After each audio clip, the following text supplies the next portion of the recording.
Okay, good evening everyone, and welcome back to another week in the weekly Parsha. And we're holding by PARSHAS TZAV, but besides holding by PARSHAS TZAV, we're also in between Purim and Pesach. And it's a very interesting year in Halacha because this is a year where there's a double month of Adar, and that means that there were 2 months before we get to the month of Nisan. And the Gemara itself asks the question that when you have a year with a double month of Adar, so which month are you going to celebrate Purim in? Should you celebrate it in the first month of Adar, which is the normal way that we would celebrate, where it's always connected to the month that comes before Shvat? Or should you celebrate Purim in the second month of Adar, which will also be the way that it normally is, where it always precedes the month of Nisan? So which one should you celebrate? Now, of course, we know the answer already because we just did it. We just celebrated Purim this past week on Sunday, and Monday was Shushan Purim in Eretz Yisrael, and so we know that we do it in the second month of Adar when you have 2 months. And the question the Gemara would like to know is, what is the difference? Why would I do one over the other? So the Gemara has the following discussion.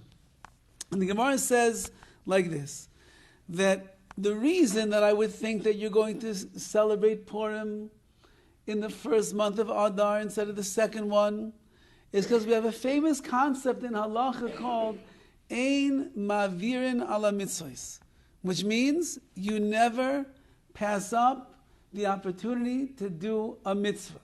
Somebody gives you an opportunity to do a mitzvah, you never pass it by, you grab on as soon as you possibly can. For example, when we light the menorah on Hanukkah. So one of the things that we have to do, whether you're aware of this halacha or not, is you always have to stand off to the left a little bit every night that you're lighting the menorah, because you want to make sure, since you have to light the new candle every night first, you want to make sure that you're always standing a little bit before the new candle so that the first candle that you hit is the new one. Because if you were standing over here and you have to reach back to over here to the new candle, so you're going to pass up all the mitzvahs that are over here. Ein ma'avirin ala mitzvahs. We never pass over an opportunity to do a mitzvah. If a person comes to shul in the morning and we know that we usually put on our talis first, and then our tefillin, right? First you put on the talis, and then the tefillin, that's the order that it goes in. But if you made a mistake and you reached into the bag and you pulled out your tefillin before your talis, ein ma'avirin ala mitzvahs, we don't pass up a mitzvah. You put on the tefillin before you put on the talis. Famous concept in Shas. So what does that mean? Comes along the Yom Tov of Purim. There's 2 months of Adar. We're not sure which one should we celebrate Purim in, the first one or the second one. Says the Gemara, celebrate in the first one. Ein ma'avirin ala mitzvahs. Don't pass up the opportunity. Adar Aleph comes along. You could read the Megillah. You could give shalach manais. You can matanas levyonim. You mishta v'simcha. You can drink. You can be merry. Do it in the first month.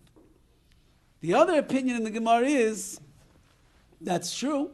Of course, we hold of Ein Ma'avirin ala mitzvah. We're not going to pass over the opportunity for a mitzvah. Nevertheless, says the Gemara, there's another concept over here that we're trying to fulfill. What would be the reason that you would pass over the mitzvahs of the first one and then not celebrate Purim until you get to the second month of Adar? Says the Gemara, because Ma kol hashana. Because the Gemara says over the following. Amar Rabbi Tavi, time of the Rabbi Shimon Gamliel, what's the reason that we do Adar next to Nisan? Which means I would celebrate Purim in the second month of Adar, because Mismach Geulah LeGeulah Adif. To connect the Geulah, the redemption of Purim, with the redemption of Pesach together, that is Adif, that is better than not passing over the mitzvahs. And that we know is the halacha.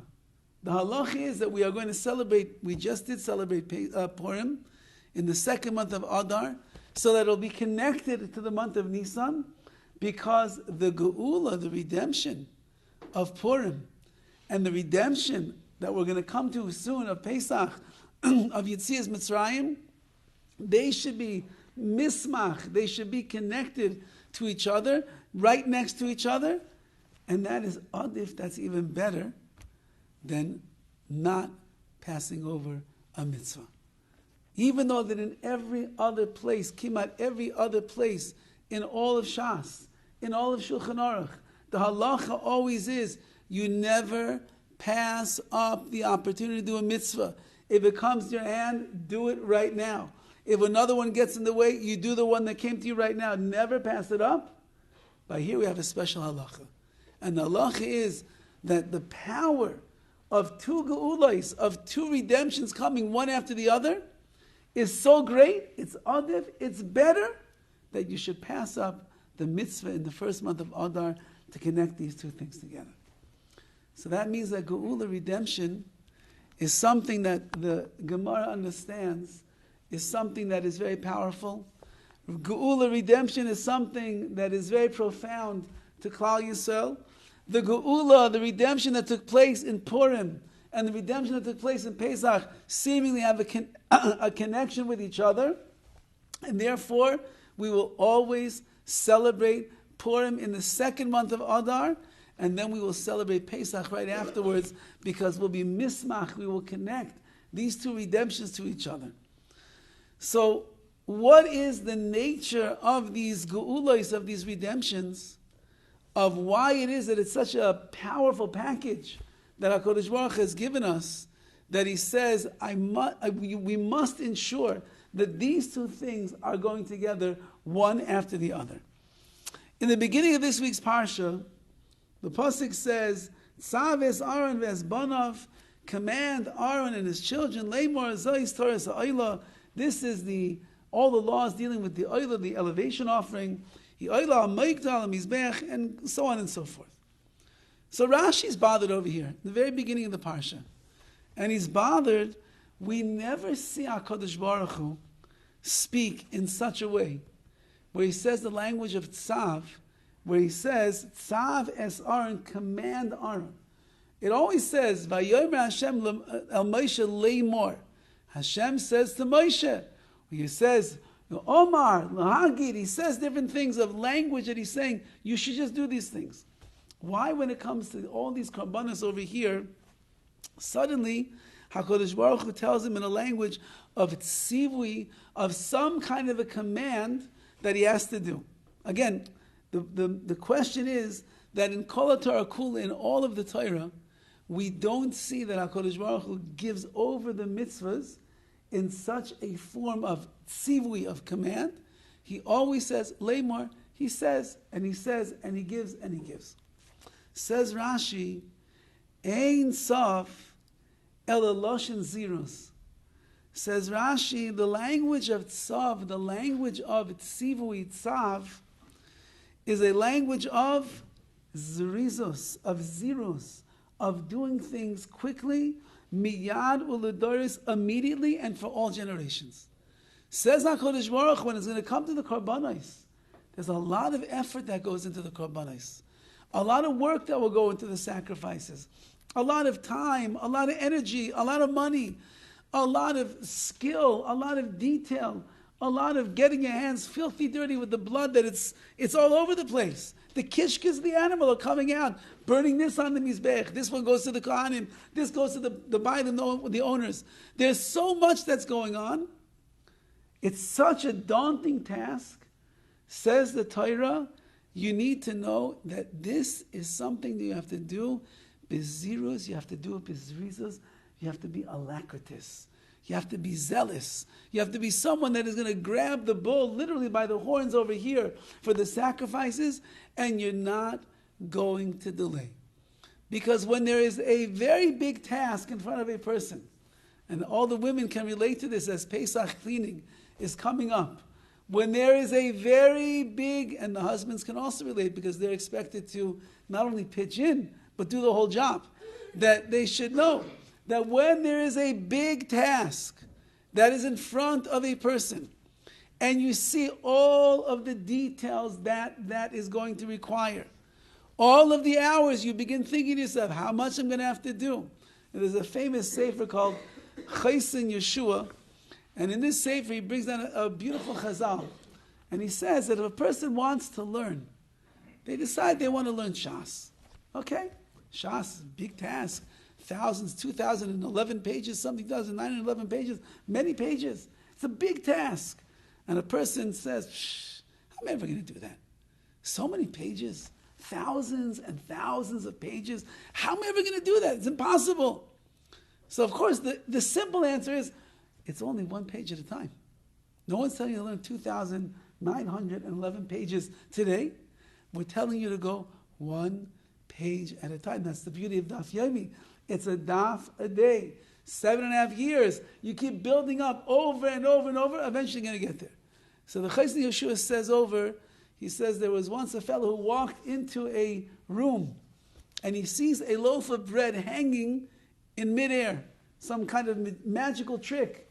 And he's like, how in the world am I going to get that loaf of bread down? So he's looking around. How am I going to get it? He has nothing. How am I going to get it? And he thinks to himself, if the loaf of bread got up there, then it must be that there's a way to get it down from there as well. And so he takes a chair and he puts the chair under the bread and he stands up on the chair and he pulls it out of the air and he has a loaf of bread to eat. Says the Chaysin Yeshua, there are many things that are like out of our league. They seem so far and so distant from what we're going to be able to accomplish and be able to do. And it's daunting. It's big. How are we going to do everything? It's one little step at a time. But, says the Torah, TZAV means Lashon Zirus. If you want to accomplish, if you want to do, if you want to achieve, if you want to succeed, you can't sit back on your laurels and wait for it to happen. You must jump to the opportunity, and with zrizas, with alacrity, a person must do it. Says Rashi, Zirus miyad uledoros, for all generations, all of the Kohanim would have to excel in this midah, in this trait, where they are going to be zores, to do the ratzon, to do the will of HaKadosh Baruch Hu. Now, why is it that we all know ourselves, as I've incriminated myself many times in this class over all of my shortcomings, as I continue to, especially now, it's time for Pesach cleaning, and you have like those drawers or those shelves that you don't touch the whole year. You know those drawers? You have them in your house? Yeah? You don't touch them the whole year. And there's like piling up papers, piling up receipts, piling up some old candies and some lozenges, piling up some old pens that don't work for 6 years. You think maybe next year is going to work, so you just leave it there for another year. All the things that are piling up. So then your wife starts telling you, it's Pesach is coming. You have to clean the shelf. Yeah, I'm going to get to it. Pesach is, it's coming. It's in a few weeks. You have to clean the shelf. I know. I'm going to get to it. Pesach is tomorrow. You have to clean the shelf. Yeah, I'm going to get to it. Don't worry. By B'dikas Chametz, when I'm checking, I'll do the shelf also. So then you start cleaning off the shelf, and you start going through all the papers that are there. Besides that, you can't believe what you wasted all of your money on when you look at the receipts. You start finding all those to-do lists. And all the notes that I have to do this, I have to do this, I have to do this, I have to do this. It's 1 year after Pesach, it's 2 years after Pesach, however long the notes have been there, and we still have not completed maybe even 1 or 10% of what's on that list. Why not? If we put it on the list, it must be something important to us. If we said I have to do this, it must mean I felt that I had to do it. So how come it is that we always have these plans? We always have these goals. We always have these aspirations. We have these great things that we want to accomplish in our lives, things that we think that we're going to do. And then, push comes to shove, we look back 1 year, 2 years, 5 years. I didn't do that, I didn't do that, I didn't accomplish this. Why not? If it's valuable, if it's chashiv, if it's important to a person, why does a person not follow through? And the answer seemingly is what Rashi is saying in the beginning of the Parsha, because we lack the midah of zrizas, of doing things quickly. The minute that you allow something to wait, and the minute that you don't take advantage of your hisoirus, of your inspiration, and your will and your rutzon to go and do it, as we all know, the excitement and the enthusiasm fades away, and before you know it, you did not accomplish what it is that you want to accomplish. How many times did we watch the Rocky movies and tell ourselves we're going to wake up in the morning and we're going to go jogging? We don't have to run up the stairs in Philadelphia over there. We're going to go jogging. We're going to be mean and lean. We're going to fight. We're going to do all these things. How many times do we tell ourselves that? We get so inspired that night. Then we wake up in the morning and it's right back. It's right back to the Danish and the coffee and the sugar and the pizza for lunch and the steak for dinner. And we're not the Italian stallion. We are the Italian whatever we'll call ourselves. We are certainly not that. How come? How come the night before we were so excited? We're pumped up. We're going to make a change in our life. And the next day we don't do anything. How come?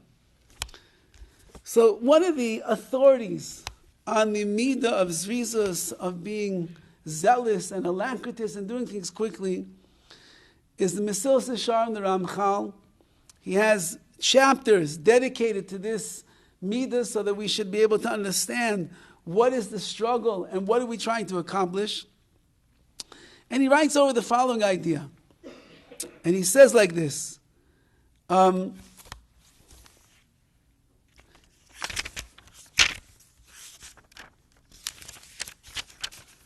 was so quick to get to the right page, I turned to the wrong page. Hold on one second. Yeah, he writes like this. He says, a person needs pichos gadol ve'ashkafa. He needs a very incisive mind and a very clear outlook. Lechais b'mitzvahs, to grab on to the mitzvah opportunities in front of him. V'liskais b'hem, and to be zeichet to merit to do them. V'lo yisayvadna mimenu, and not to allow them to slip through his fingers and lose the opportunities. Rather, a person must make sure that he grabs hold. V'im yisrap v'yisatzel, because if a person weakens his grip, and they are yisatzel, and they are lazy about these things, v'lo yischazek lirdoi v'achareim v'lismoich bam, he doesn't strengthen himself constantly to run after them and grab hold of them. Yishayer nor v'reik mehem bevadai, a person will certainly remain empty from them, from the mitzvahs, from the opportunities that HaKadosh Baruch Hu has given us. We live in a world of opportunity. We live in a world where HaKadosh Baruch Hu has given us hundreds, if not thousands, of mitzvahs that come our way every single day. Chesed and tzedakah and learning and davening and making minyanim and the whole plethora, getting ready for Pesach. And the night of the Seder, there's like 83 mitzvahs the Vilna Gaon says what a person can accomplish. There's so much that we could do. And yet, says the Mesilas Yesharim, we've got this thing that gets in the way, and it's called atzlus. It's called our laziness. And when laziness gets in the way, instead of taking advantage of what is in front of us, it slips through our fingers and we lose the opportunity. We lose the schus. We lose the time that we're able to fulfill these great mitzvahs. So says the Ramchal a little bit further the following idea. And he says like this. He says, we see with our own eyes. Kama v'kama pa'amim, many times. Now this is the Ramchal talking. That means the Ramchal struggled with this midah the same way that we did. Because why? How do we know? Because he says in the beginning of the Sefer, I'm not writing this for anybody else but myself. I'm writing the Sefer to be mechazik myself in Avodas Hashem. You want to learn it? You want to learn it together with me? Says the Ramchal. Please, I'm probably not going to teach you anything you don't know yourself, because you probably know it all already. So that means the Ramchal saying like this: We see with our eyes, kama v'kama pa'amim, many times. Shekvar liba shel ha'adam yodei chayvasai. The heart of a man already understands what his obligation is. V'nis ameis etzloi, and it's clear to him. Masheroi loi la'atzalas nafshay. What he needs to do to elevate and rescue his soul. Umashechoiva olav mitzad boiroi, and what his obligation is to him, to HaKadosh Baruch Hu. Says the Ramchal, before I tell you what we've seen, let me just give you the backdrop. We all know very clearly there have been thousands of times in our life where we know what HaKadosh Baruch Hu wants us to do. It's clear as day. We know what we need to do. We know which direction we have to move in. We know the mitzvahs that we have to take upon ourselves. We know it. It's clear as could be. And we are inspired, and our eyes are open wide, and our hearts are singing the songs of HaKadosh Baruch Hu. We're well aware. V'afal pikein, and even though we're so fired up, and we're so charged up, and it's so clear to us what HaKadosh Baruch Hu wants us to do, and if you'd ask me, should I do that? Yes, we should do it. Yanichehu, we still leave the mitzvah or the opportunity by the wayside.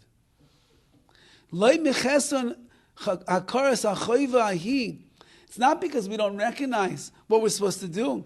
There's no other reason. I can't even explain it, says the Ramchal. You'll ask the person, why didn't you do it? Why didn't you do that? I don't know. I thought I would. I understood I should. It's simple. Of course I should do. So why didn't you do it? Says the Ramchal, there's no other reason. Ella, the only reason is the following. The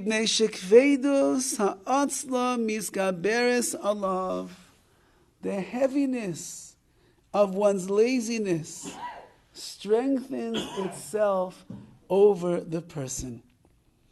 And he says, let me just eat a little bit. I just have to sleep a little bit. It's so hard. It's like in the olden days when Makor Chaim had a hard time getting a minyan. Baruch Hashem, now we have 10 people, we don't have to worry. But in the olden days when there's a hard time getting a minyan, I remember many, many nights standing on the bridge over there by the old shul. And we're trying to make a 9 o'clock minyan or a 9:30 minyan. And we're like 8 people. And you call, hi, yeah, Rabbi, what do you want? I said, well, we're trying to make a minyan. Are you available? When? Tomorrow. I'm calling you in advance for tomorrow. When? Right now. We're trying to make a minyan right now, and we're missing a couple of people. Do you think that you could make it? Says well, I took off my shoes already. It's late. I'm tired. I'm really tired. I'm sorry. I'm busy right now. Says the Ramchal, you know that you should be going to the minyan. You know that you should do the mitzvah. You know that you should say the bracha. You know you should work on your midas. You know that you need to take care of this and take care of that. You know all of that. So what's getting in the way? What's stopping you? You want to do the right thing. Every Yid wants to do the right thing. You won't find a single Jew in the whole world who doesn't want to do the right thing. They always want to do the right thing. So why aren't we doing the right thing all day long? Because the atzlos, the heaviness of our body, the heaviness of our spirit, the heaviness, it's misgaberes. It gets the better of us, and it holds us back from doing what we are really supposed to be doing. Says the HaKadosh Baruch Hu to Aaron HaKohen and his children for all generations, Korbanos is kiruv, is the way we get close to Hashem. Korbanos has lots of details that are involved, and you might get disparaged. You might be daunted. It might be too intense. You might not think that you could do it. I'm going to give you an Eitz HaTov. I'll give you a good piece of advice. If you start off with the zrizas, you start off immediately. Don't look at all the things you're going to have to do immediately. I remember when I was a kid, one of my great jobs in the house was that we had a little side in our backyard, and the trash cans were kept there, and there was a big tree that grew over the trash cans, and the leaves would always fall in that area.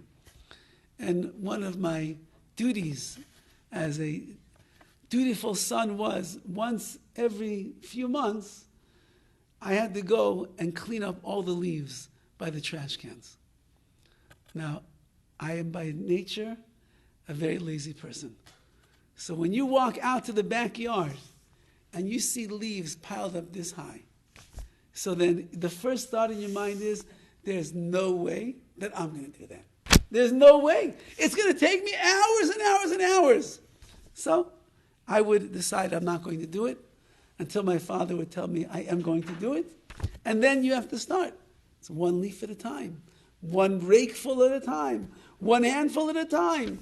And before you know it, by the end of the day, it takes hours, but it's done. It gets accomplished. The job gets finished. Says HaKadosh Baruch Hu, you want to finish the job? You got to start the job. And the way that you start the job is bizrizos. You got to do it right away. And you got to start. Will you run into hurdles along the way?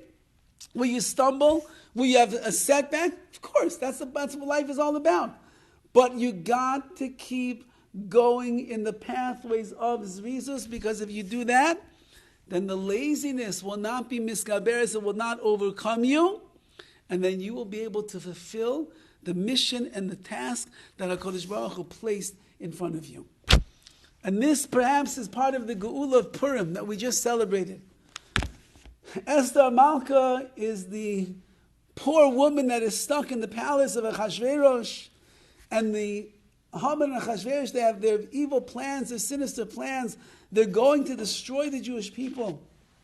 And Mordechai comes to Esther and he says, you got to go and save Klal Yisrael. She said, I don't know. I can't go to the king when unannounced and when I'm not invited. How can I do such a thing? Something else? I don't know what I could do. And Mordechai tells her, Ki'im hacharesh tacharishi ba'eis hazais. If at this pivotal moment in your life, where you need to rise to the challenge and grab the bull by the horns and do what you need to do, you remain quiet and silence. I promise you, says Mordechai, salvation and the rescue for the Jewish people will come from someplace else. The at ubeis avich, and you and your father's house, toivedu, it will be lost forever. Umi yoidea, who knows, im le'eis kazois higatu lemalchus, maybe for this moment in your life. That's why you became the queen, together with the Achashverosh. Meaning, says Mordechai, don't think about what you need to do. You just got to do it right now. And you need to take advantage of this moment of inspiration, of this time that Klal Yisrael is in, where the enemy is looming over our heads. There's mass destruction coming our way. Maybe this is the whole reason why you were born and put into this world right now. Don't miss the chance. And if you delay, and you stop, and you think, what am I doing? Should I do it? What does the king want? There's a ma'aseh with the Arizal. The Arizal once came to his great Talmidim in Sfas on Erev Shabbos, Friday afternoon. And he told to his great Talmidim, come, let's go to Yerushalayim for Shabbos. And the Talmidim, Yerushalayim? You know what it was like in those days? You couldn't get in a car. You couldn't take a taxi. You couldn't take a train. You had to go by horse and by wagon. And Sfas to Yerushalayim was a long travel. It was a long journey. And they said, well, for Shabbos? They looked at the watch for Shabbos? He said, yes, let's go right now. They said, okay, let's just go tell our wives and tell the kids we're not going to be home for Shabbos. We're going with the great Rabbi, the Arizal. And he said, you lost it. You lost the opportunity. And they said, what opportunity? And the Arizal told him, Mashiach Tzidkenu was about to come. And he was going to come if you would have had the bitachon, and you would have had the trust and the faith, and you would have gone like that with Jesus. But because that you delayed, Mashiach is not coming right now. When does Geulah come to Klal Yisrael?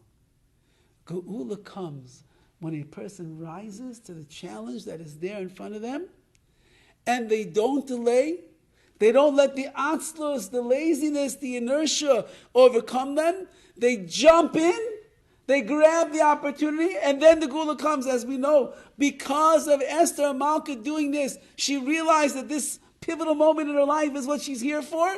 She went right away. She fasted, or the women fasted, the men fasted, the children fasted. She went to Achashverosh. And the whole story, like the Megillah says, Nahaftachu, everything turns around. From 1 minute we're about to be destroyed, exterminated, wiped out from the world. In the next minute, Klal Yisrael, Esther, Mordechai, we're on top. Everything else turns on its head. We destroy our enemies, and we end up becoming the nation that celebrates every single year the Nisim, the miracles of Purim. Why did the miracle happen? She didn't delay. Because when you delay, like it says, you get lost. You lose the opportunity. You can't make it. But when a person grabs hold immediately, HaKadosh Baruch Hu rewards them. That the Geulah, the redemption, whatever that hatzlacha, that success, what they need, it comes their way. And that also is the same idea that we see with the Geulah of Mitzrayim, Yitzias Mitzrayim itself. The Pasuk says in PARSHAS Boy, the Pasuk says when it comes to eating of the Korban Pesach, V'kacha toichlu oisoi masnechem chagurim na'alechem beraglechem. You're going to eat the Korban Pesach. V'achaltem oisoi b'chipazoin Pesach hu l'Hashem. And you will eat the Korban Pesach b'chipazoin. What does chipazoin mean? Says Rashi, umehirus. You're going to eat it quickly. Why? Because it's Pesach hu l'Hashem. It is an offering to Hashem. Says the Chizkuni on these words, V'achaltem oisa b'chipazayin. You know why you must eat the Korban Pesach quickly on that night? Shai b'chipazayin teitzei mimitzrayim. Because when the Geulah is going to come to the Jewish people, when they were there already 400 years in Mitzrayim, 210 years of back-breaking slavery, assimilation, misery, downtrodden, destroyed, broken people. But when the Geulah is going to come, says the Torah, b'chipazayin, it'll be in an instant. There will be no delays. Like it says later on in the Pasuk, V'yoifes habatzek asher hotziu mimitzrayim. They baked the batzek, the dough that they took out of Mitzrayim, ugois matzos. They baked matzahs. Why? Ki lo chametz. It wasn't chametz. It didn't rise. Ki gorshum mimitzrayim. They were sent out of Egypt. V'lo yachlu lismameya. There was no time to delay. V'gam seder lo yasalem. They didn't even bring provisions with them. When the Geulah comes, when the redemption comes, it's got to be like that. There's no time to waste. Because if you waste, you're going to miss it. If you waste, anybody ever play like these games that they have in the arcades? Where you're trying to get like a coin into the hole, and if you get into the hole, you get like 1,000 tickets. Those games. I don't know. Maybe you don't go with your grandkids. You don't take the grandkids, the kids. You see, that goes into the hole over there. Says so. You have to be precise. It's not luck. It's precision. You have to know exactly when to release the coin so that the coin will be able to go into the hole and you'll be able to win all the tickets. Geulah is precision. It's not when you want the Geulah to happen. It's when HaKadosh Baruch Hu is ready to bring the Geulah. And when is HaKadosh Baruch Hu ready to bring the Geulah, the redemption to Klal Yisrael? When it's the right time. And when it's the right time, you can't wait. Because if you wait, you're going to miss it. Like Mordechai told Esther, you and your father's house lost. You're gone. Klal Yisrael, don't wait. You got to go. Eat the Korban Pesach quickly. Because the Geulah is coming b'chipazon quickly. There's no time to waste. The same thing is in our lives. When HaKadosh Baruch Hu puts an opportunity in front of us, He gives us a chance to accomplish, to do. He gives us a mitzvah. He gives us an event. He gives us opportunities for ruchnias, for spirituality, for spiritual growth, for perfecting ourselves, our midos, our chesed, our rachmanis, all the different things that we have. He gives a chance. Says HaKadosh Baruch Hu, TZAV, you better do it b'zrizos, because it comes and it goes. The shear comes and the shear goes. The Yom Tov comes and the Yom Tov goes. Pesach, if you don't get ready for Pesach beforehand, what are you going to do? How are you going to sit down and eat matzah on Pesach if you don't know the Rav Moshe Feinstein, Zecher Tzadik Livracha, was a little man like this, maybe 5 feet. Maybe 5 feet. Maybe he's even 4'11". He was a short man, but he was big in Ruchnius. They said that 1 year by the matzah factory, all the halachas in action in a matzah factory, if anyone's ever been in one, there's so much going on. You have 18 minutes to make a batch of matzah. In those 18 minutes, there is so much action, there's so much going on. And you have to make sure that everything is working the way that it should, to make sure that there's not 1 ounce of chametz that will get into that matzah. Rav Moshe Feinstein was there with many other people, and he's being like mashkiach, watching over everything. They said he was moving so fast through the factory. He was here, he was there, he was here, he was there, he was everywhere that he was, in order to make sure that the matzah that he's going to eat on the night of the Seder is going to be 100% mahadrin, min mahadrin, the highest level in the standards. In all of our opportunities of mitzvahs that Hashem sends us, in all the chesed that we could do, all the tzedakah that we could give, all the davening that we can have, everything, you name it, the shabbosim that we can keep, and the yom tov that we can do in the right way, and the halachas that we can learn. If you grab on, you'll get it. You're not going to get it all at one shot. Nobody gets it all at one shot. But day after day after day after day after day, a person will be zeicher to be able to build up a bigger arsenal, a bigger foundation, more and more and more of the mitzvahs they're going to master themselves. But, like the Ramchal writes, don't let the atzlus be miskaberes. Don't let the laziness get too strong, because once that it does, you become like incapacitated. We're like spiritually handicapped. We can't move forward.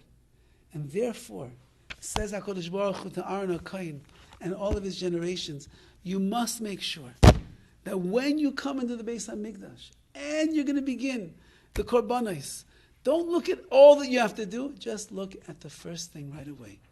And if you look at the first thing, you'll get to the second, and from the second you get to the third, and the third to the fourth, and eventually you're going to do the entire thing.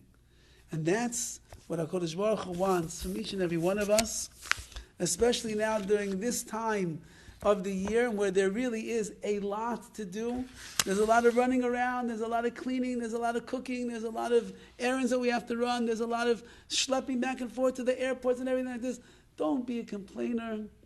Don't sit down on the couch. Don't be a couch potato. We just got to keep doing and doing and doing and doing, because if we do, we will accomplish, and that will be Geulah, that will be redemption for ourselves as well.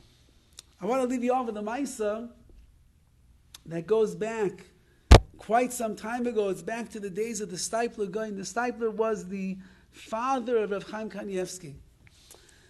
And it was a Moitzi Yom Kippur. It was right after Yom Kippur was over. And there was a Yid from America. In America, he was a yeshiva bacher at the time, I believe. His name was Zalman Friedman. And he celebrated Yom Kippur in Bnei Brak that year, where the Steipler lived. And he wanted to go to the Steipler. He was leaving the following morning to go back to America. The Steipler has a beautiful set of songs called Kehilas Yaakov, and the only place that you could buy them in those days was from the Steipler himself. He didn't sell them to everybody. You had to come and show him that you're going to buy the sefer, you're going to use the sefer, you're not going to just keep it on the shelf and it's going to get dust. He wanted to know that there was someone that's going to buy a sefer and use it, and therefore you had to go to the Steipler's house to buy it. So the young bacher over here, Zalman Friedman, comes to the Steipler's home. It's an hour and a half after Yom Kippur is over. And this is one of his final stops before he's going to go back to his apartment, pack his bags, and go to the airport at 5 o'clock in the morning. He comes to the Steipler, Stipler is sitting at his desk, still wearing his kittel from Yom Kippur, still wearing his Yom Tov clothing, and he's sitting at his desk. In those days, towards the end of the Stipler's life, his hearing was very poor, so you couldn't talk to him. You had to write what you wanted on a piece of paper, on a note. Fine. So Zalman Friedman writes down on this piece of paper, I'm a bacher from America. I'm going back to America tomorrow. I came to the Stipler to buy a set of his Svarim. So the Stipler picks up the note. He reads the note. And he says to the boy, I'm very sorry. I'm still dressed in my big day Shabbos, in my Shabbos clothes.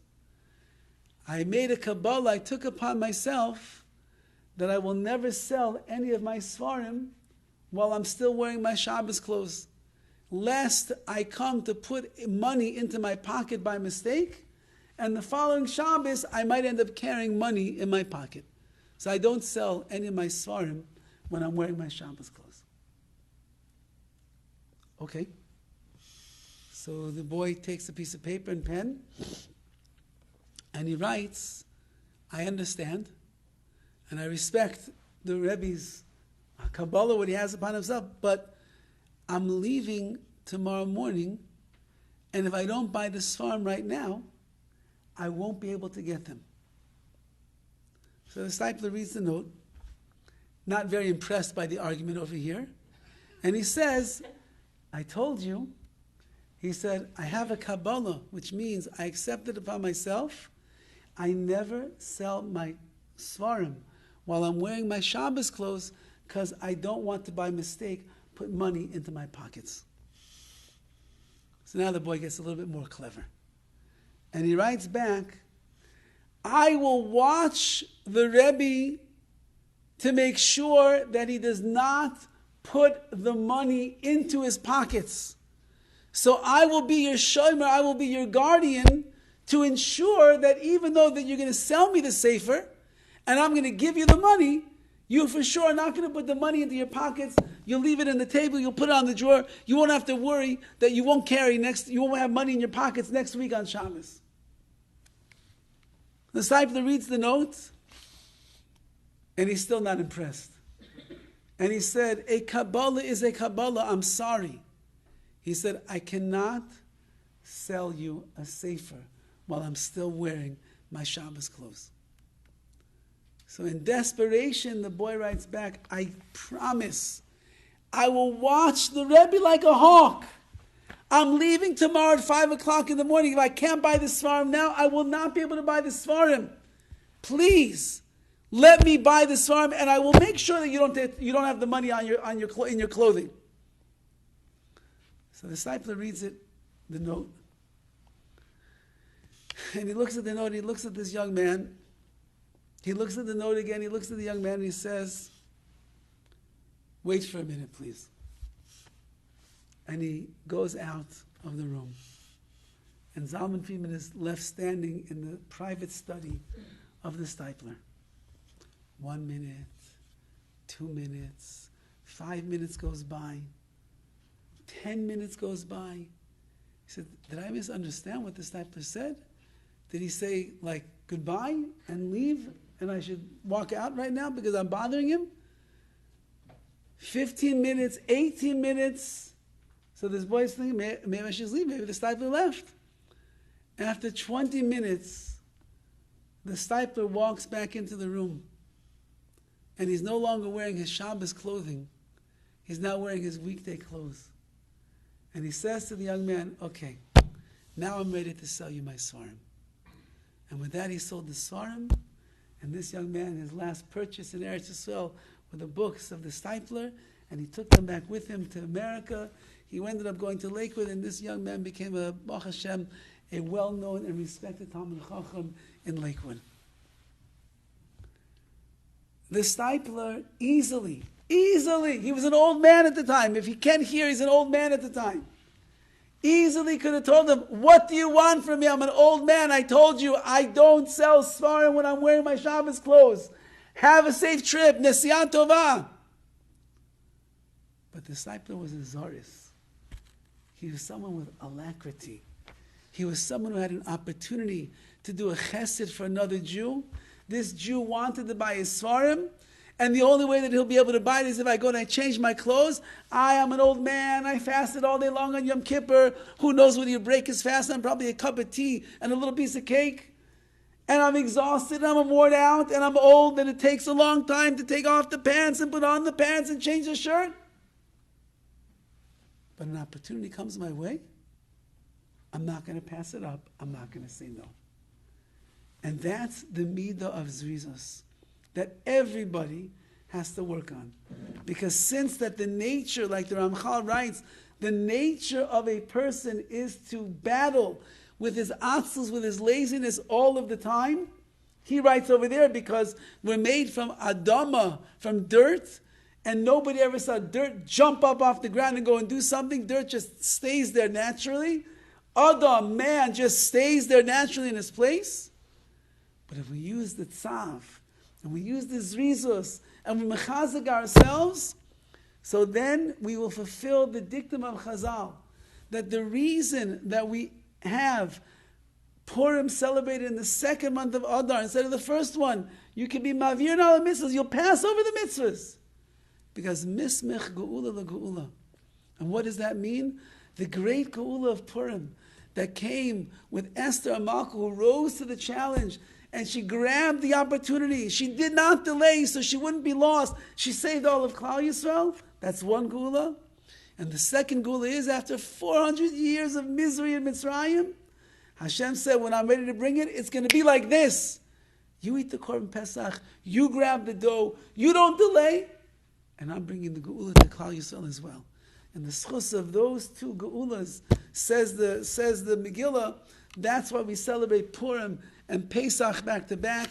Should be a chizuk for us, our own personal lives that we have. Everybody needs their own Geulah. Sometimes the Geulah is right there in front of us. We're just not taking advantage of the opportunities that Hashem is sending our way. And Yetz Hashem, we should find our own personal Geulah, and we should have the ultimate Geulah for all of Klal Yisrael, with the Geulah Shleima B'mheira V'yameinu.